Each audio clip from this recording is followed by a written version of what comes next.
biasa karena kita dapat bertemu untuk koordinasi Sentra Penegakan Hukum Terpadu Gakumdu dengan tema wujudkan pemilu bersih. Saudara sekalian, tahun ini adalah tahun politik.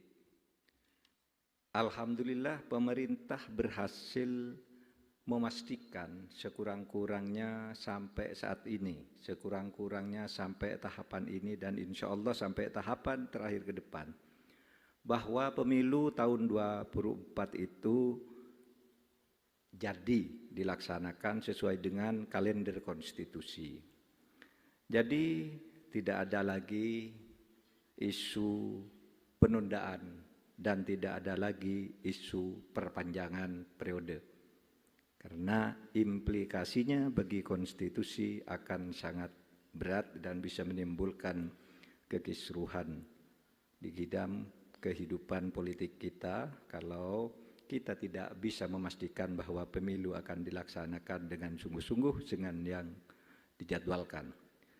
Pemilu merupakan salah satu implementasi yang paling penting di dalam pelaksanaan demokrasi dengan tujuan memberikan dan menjamin penggunaan hak konstitusional setiap warga negara untuk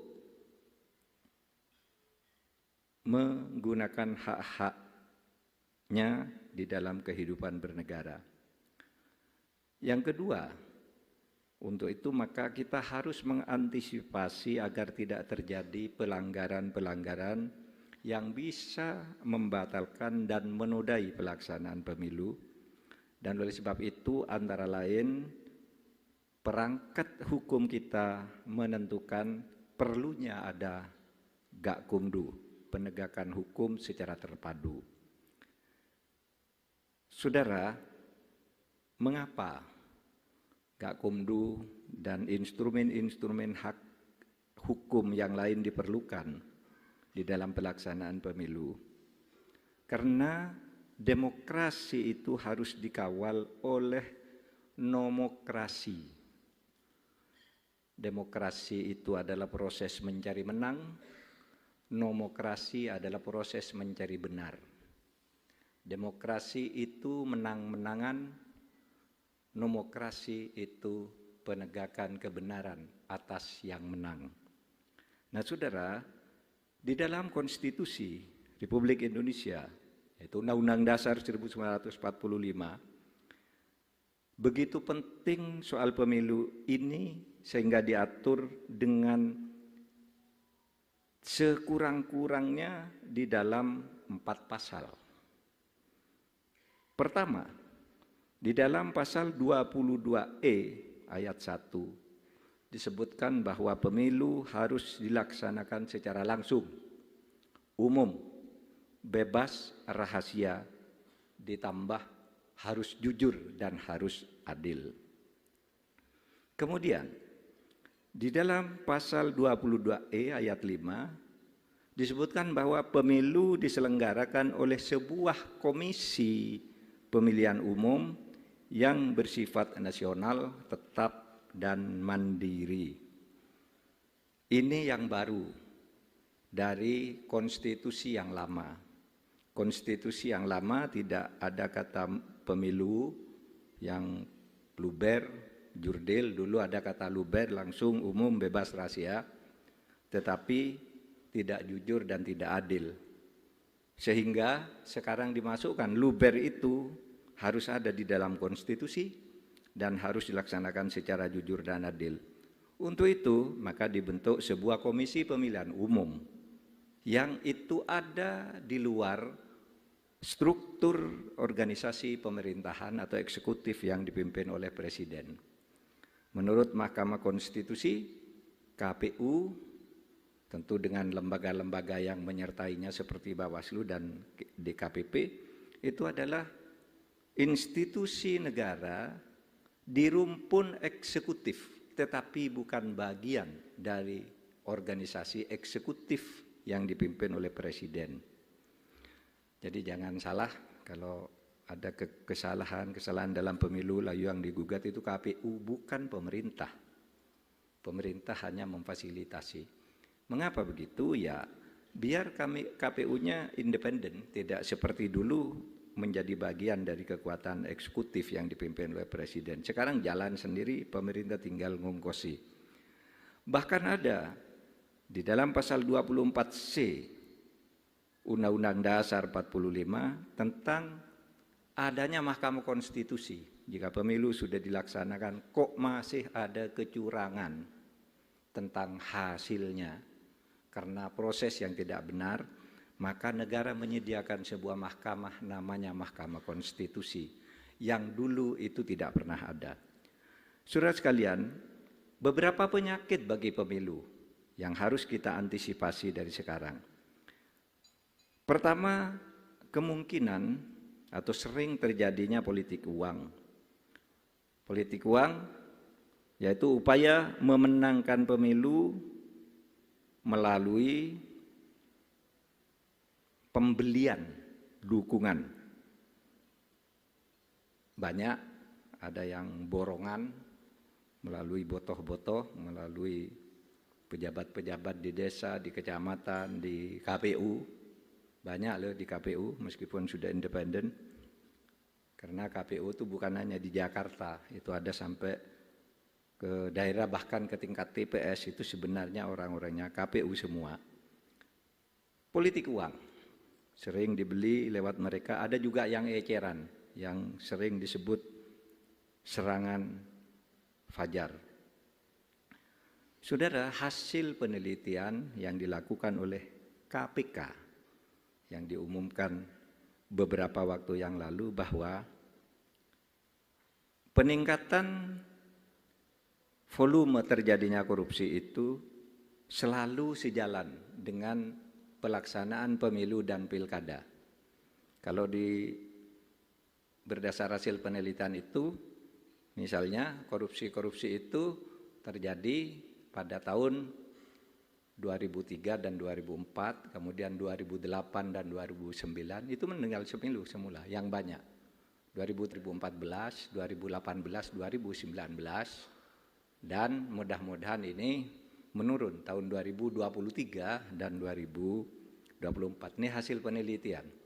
Ketika pemilu belum serentak, pemilu pilkada, tampak jelas bahwa di mana akan ada pilkada pada tahun berapa, di situ peningkatan korupsi terjadi. Berarti pemilu ini selalu diiringi dengan terjadinya upaya melakukan korupsi atas keuangan negara. Nah, disitulah sebabnya penangkapan biasanya banyak terjadi menjelang pemilu. Lalu yang juga mengganggu pemilu, saudara, adanya banyaknya hoax, berita-berita bohong. Berita bohong yang isinya memecah belah, memfitnah, dan sebagainya, Nah, saudara, oleh sebab itu ini juga harus diingat bahwa pemilu itu adalah ekspresi demokrasi. Dan demokrasi itu akan menjadi liar, akan menjadi merusak masyarakat kalau tidak ada nomokrasi. Oleh sebab itu, kita akan tegakkan siapa yang memain-mainkan demokrasi, nomokrasi akan ditegakkan kepadanya. Tidak bisa atas nama demokrasi lalu orang memecah-mecah kehidupan bangsa dan negara kita. Membuat fitnah, mencaci maki sesukanya dan sebagainya atas nama demokrasi, atas nama hak asasi. Ingat bahwa para pendiri negara kita sejak awal sudah mengatakan demokrasi saja tidak boleh ada di negara ini. Harus ada temannya demokrasi itu, yaitu nomokrasi. Oleh sebab itu ada kedaulatan rakyat, ada negara hukum. Itu selalu beriringan di mana-mana. Oleh sebab itu ini yang akan kita tegakkan. Demokrasi kita kembangkan sebaik-baiknya, nomokrasi kita tegakkan selurus-lurusnya. Nah, saudara, mengapa ini harus kita lakukan? Karena berdasar hasil SIGI Kompas itu dicatat bahwa Masyarakat itu, 56% masyarakat kita itu terkait dengan pemilu ini khawatir akan terjadi perpecahan atau polarisasi. Polarisasi itu bentuknya itu tadi, fitnah, kebohongan, pencemaran nama baik, bahkan politik identitas. Saya selalu mengatakan politik identitas itu berbahaya bagi kehidupan berbangsa dan bernegara. Beda dengan identitas politik. Jadi politik identitas itu beda dengan identitas politik. Setiap orang punya identitas politik, punya ikatan primordial, agama, Islam, Kristen, Katolik, suku, Madura, Jawa, Bugis, Batak, itu identitas. Ras, Melayu, Cina, Arab, dan sebagainya. Nah, itu identitas. Apakah memilih berdasar itu tidak boleh? Boleh. Tetapi jangan itu menjadi hal yang utama, apalagi dijadikan alat untuk mendiskriminasi orang lain. Saya orang Jawa, sikat orang Batak, sikat orang Bugis. Begitu juga di sana, di Bugis, di Makassar. Saya orang Bugis, pokoknya orang pendatang di sini mari kita sikat. Di dalam politik itu namanya politik identitas. Politik identitas yang menggunakan identitas politik. Nah, saudara sekalian, supaya diingat bahwa pemilu itu adalah mencari pemimpin bersama, bukan mencari musuh. Mencari pemimpin itu karena kita negara demokrasi dan kemampuan serta aspirasi masyarakat itu berbeda-beda, sehingga perlu pemimpin yang bisa menjahit semua perbedaan itu.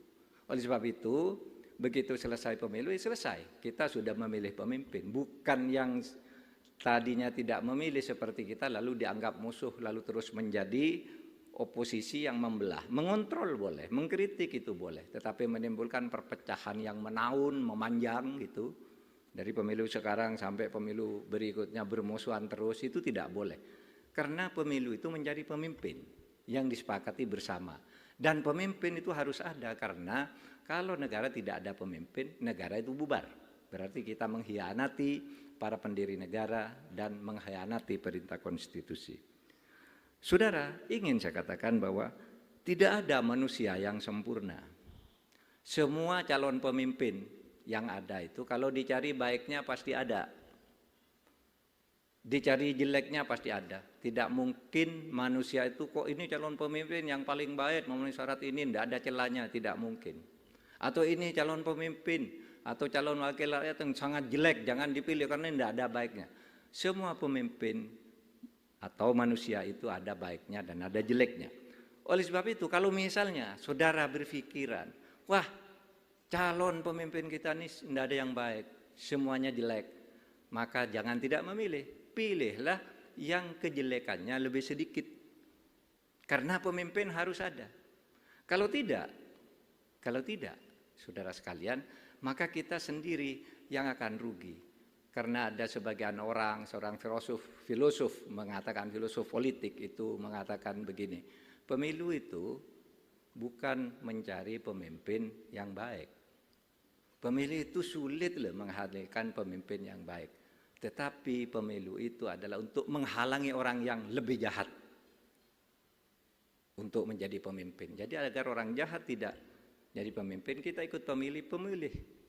Pilihlah yang terbaik dari yang semuanya memang tidak ada yang baik itu. Relatif. Dan ketidakbaikan itu nanti saling dukung, gotong royong, membangun negara ini secara bersama-sama, sehingga intinya mari jaga persatuan dan kesatuan bangsa kita. Saudara sekalian, sebagai masyarakat yang cerdas, kita harus mampu menilai calon terbaik yang sekiranya mau mendengarkan aspirasi rakyat, bukan hanya aspirasi kelompoknya yang hanya memanfaatkan politik elektoral maupun politik identitas. Dibutuhkan kedewasaan dan kematangan dalam berpolitik, khususnya parpol dari tingkat elit hingga akar rumput, agar proses demokrasi 5 tahunan tersebut berjalan lancar dan aman.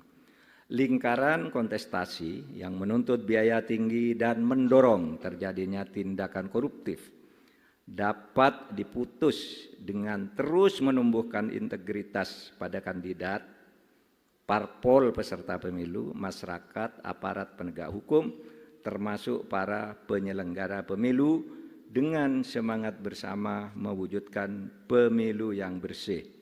Mahasiswa juga diharapkan mengambil peran penting dalam penyelenggaraan pemilu tahun 2024 ini, baik dengan menggunakan hak pilihnya, maupun juga melakukan pengawasan, pemantauan, dan melakukan edukasi terhadap masyarakat guna mewujudkan pemilu yang luber dan jurdil.